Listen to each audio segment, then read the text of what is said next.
ನಮಸ್ಕಾರ ಸ್ನೇಹಿತರೆ. ಒಂದು ದೇಶ ಇದೆ. ಆ ದೇಶದಲ್ಲಿ ನೀವು ಹುಟ್ಟಿದ ಕ್ಷಣದಿಂದಲೇ ನಿಮ್ಮ ಭವಿಷ್ಯ ಫಿಕ್ಸ್ ಆಗುತ್ತದೆ. ಏನು ಓದ್ಬೇಕು, ಎಷ್ಟು ಕೆಲಸ ಮಾಡ್ಬೇಕು, ಎಷ್ಟು ಫ್ರೀಡಮ್ ಇರಬೇಕು, ಎಲ್ಲ ಕೂಡ ಸರ್ಕಾರನೇ ತೀರ್ಮಾನ ಮಾಡುತ್ತದೆ. ಆ ದೇಶ ಯಾವುದು ಗೊತ್ತಾ? ಅದೇ ಉತ್ತರ ಕೊರಿಯಾ. ಅಲ್ಲಿ ಇಂಟರ್ನೆಟ್ ಆಲ್ಮೋಸ್ಟ್ ಇಲ್ಲ. ಹೊರದೇಶದ ಸಿನಿಮಾ ನೋಡಿದರೆ ಜೈಲು.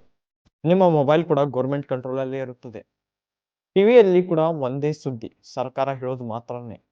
ಇದೇನು ಒಂದು ದೇಶನ ಅಥವಾ ನಿಯಂತ್ರಿತ ವ್ಯವಸ್ಥೆನ?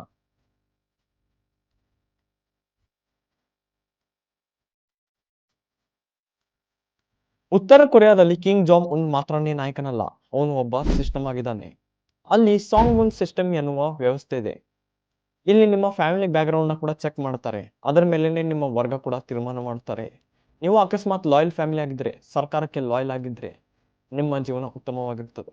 ಅಥವಾ ನೀವೇನಾದ್ರೂ ಸಸ್ಪಿಷಿಯಸ್ ಫ್ಯಾಮಿಲಿ ಆಗಿದ್ರೆ, ಅಂದ್ರೆ ಸರ್ಕಾರದ ಮೇಲೆ ನೀವೇನಾದ್ರೂ ಸಂದೇಹ ಪಟ್ಟರೆ ನಿಮ್ಮ ಜೀವನ ಕಷ್ಟವಾಗಿರುತ್ತದೆ. ಇದರ ಬೇಸಿಸ್ ಮೇಲೆ ನಿಮಗೆ ಉತ್ತಮ ಶಿಕ್ಷಣ, ಉತ್ತಮ ಕೆಲಸ, ಉತ್ತಮ ಮನೆ ಎಲ್ಲ ಕೂಡ ತೀರ್ಮಾನವಾಗುತ್ತದೆ. ಇನ್ನೊಂದು ಅಲ್ಲಿಯ ಭಯಂಕರ ವಿಚಾರವೇನೆಂದರೆ ಅಲ್ಲಿ ಸತ್ಯವನ್ನೇ ಬದಲಾಯಿಸಲಾಗುತ್ತದೆ. ಅಲ್ಲಿಯ ಮಕ್ಕಳಿಗೆ ಶಾಲೆಯಲ್ಲಿ ಬಾಲ್ಯದಿಂದಲೇ ಕಲಿಸಲಾಗುತ್ತದೆ ಅವರ ನಾಯಕನೇ ಅವರಿಗೆ ದೇವರು, ಅವರ ದೇಶವೇ ಅತ್ಯುತ್ತಮ ಅಂತ. ಅಲ್ಲಿ ಶಾಲೆ, ಟಿವಿ, ನ್ಯೂಸ್ ಎಲ್ಲವೂ ಕೂಡ ಇದೇ ಗತಿಯಾಗಿದೆ. ಇದರಿಂದ ಅಲ್ಲಿಯ ಜನರಿಗೆ ಹೊರಜಗತ್ತು ಹೇಗಿದೆ ಅಂತ ಅರಿವೇ ಇಲ್ಲ. ಇನ್ನೊಂದು ಅಲ್ಲಿಯ ಕ್ರೂರ ವಿಚಾರವೇನೆಂದರೆ, ನೀವೇನಾದರೂ ತಪ್ಪು ಮಾಡಿದರೆ ಅಥವಾ ಸರ್ಕಾರದ ವಿರುದ್ಧ ಯೋಚಿಸಿದರೆ ನಿಮಗೆ ಕ್ವಾನ್ಲಿನ್ಸೋ ಪ್ರಿಸನ್ ಕ್ಯಾಂಪ್ಗೆ ಕಳಿಸಲಾಗುತ್ತದೆ.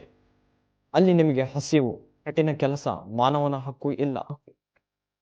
ಶಾಕ್ ಏನಂದ್ರೆ ಕೆಲವೊಮ್ಮೆ ನಿಮ್ಮ ತಪ್ಪಿಗೆ ನಿಮ್ಮ ಕುಟುಂಬಕ್ಕೂ ಕೂಡ ಅಲ್ಲಿ ಶಿಕ್ಷೆ ಕೊಡಲಾಗುತ್ತದೆ. ಇದು ಒಂದು ಫಿಯರ್ ಬೇಸ್ಡ್ ಕಂಟ್ರೋಲ್ ಕೂಡ ಆಗಿದೆ. ಅಲ್ಲಿಯ ಜನರ ದಿನನಿತ್ಯ ಜೀವನ ಕೂಡ ಸರ್ಕಾರನೇ ಕಂಟ್ರೋಲ್ ಮಾಡುತ್ತದೆ. ಯಾವ ಕೆಲಸ ಮಾಡಬೇಕು, ಯಾವ ಬಟ್ಟೆ ಧರಿಸಬೇಕು, ಎಷ್ಟು ಆಹಾರ ಸಿಗಬೇಕು ಎಲ್ಲ ಕೂಡ ಸರ್ಕಾರನೇ ಡಿಸೈಡ್ ಮಾಡುತ್ತದೆ. ಇಲ್ಲಿಯ ಸರ್ಕಾರ ಪಬ್ಲಿಕ್ ಡಿಸ್ಟ್ರಿಬ್ಯೂಷನ್ ಸಿಸ್ಟಮ್ ಮೂಲಕ ಆಹಾರನ ಜನರಿಗೆ ಕೊಡುತ್ತದೆ. ಕೆಲವೊಮ್ಮೆ ಅದು ಕೂಡ ಸಾಕಾಗುವುದಿಲ್ಲ ಜನರಿಗೆ. ಇದರಿಂದ ಅಲ್ಲಿಯ ಜನರು ತಮ್ಮ ಜೀವನದಲ್ಲಿ ತುಂಬಾನೇ ಸ್ಟ್ರಗಲ್ ಮಾಡುವುದು ಆಗಿದೆ. ಉತ್ತರ ಕೊರಿಯಾ, ರಷ್ಯಾ ಮತ್ತು ಚೈನಾ ಬಿಟ್ಟರೆ ಹೊರ ಜಗತ್ತಿನಿಂದ ಕೂಡ ತುಂಬಾನೇ ದೂರವಾಗಿದೆ ಹಾಗೂ ಡಿಸ್ಕನೆಕ್ಟೆಡ್ ಆಗಿದೆ ಆಲ್ ಓವರ್ ದ ವರ್ಲ್ಡ್. ಹಾಗೆ ಇಲ್ಲಿ ಜೋಚಿಯಾ ಐಡಿಯಾಲಜಿನ ಫಾಲೋ ಮಾಡ್ತಾರೆ. ಅಂದ್ರೆ ನಾವು ಸ್ವಯಂ ಡಿಪೆಂಡೆಂಟ್ ಆಗಿದ್ದೇವೆ.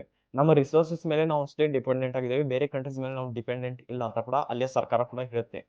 ಆ ರಿಯಾಲಿಟಿ ಏನಂದ್ರೆ ಇಲ್ಲಿ ಅಲ್ಲಿಯ ಜನರು ಕೂಡ ಹೊರ ಜಗತ್ತು ಹೇಗಿದೆ ಅಂತ ಕೂಡ ಗೊತ್ತಿಲ್ಲ.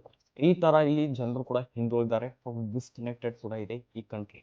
ಅದಕ್ಕಾಗಿ ಇದನ್ನ ಒಂದು ಐಸೋಲೇಟೆಡ್ ಕಂಟ್ರಿ ಅಂತ ಕೂಡ ತಿಳಿತಾರೆ. ಇನ್ನೊಂದು ಇಲ್ಲಿ ಪ್ರಶ್ನೆ ಏನ್ ಬರುತ್ತೆ ಅಂದ್ರೆ ಇದೇನು ಒಂದು ದೇಶನ ಅಥವಾ ಓಪನ್ ಜೈಲ ಅಂತ ಕೂಡ ಅನ್ಸುತ್ತೆ. ಯಾಕಂದ್ರೆ ಅಲ್ಲಿ ಹಾಗೆ ಇನ್ನಷ್ಟು ಇಂತಹ ಡಾಕ್ಯುಮೆಂಟರಿ ವಿಡಿಯೋಗಳಿಗೆ ಸಬ್ಸ್ಕ್ರೈಬ್ ಮಾಡಿ ಮೇಘರಾಜ್ ಇನ್ಸೈಟ್ಸ್ ಚಾನಲ್ಗೆ. ಇದರಿಂದ ನಮಗೆ ಮೋಟಿವೇಶನ್ ಕೂಡ ಸಿಗುತ್ತೆ ಇನ್ನಷ್ಟು ಇಂತಹ ವಿಡಿಯೋ ಮಾಡೋದಕ್ಕೆ. ಧನ್ಯವಾದಗಳು ಸ್ನೇಹಿತರೆ.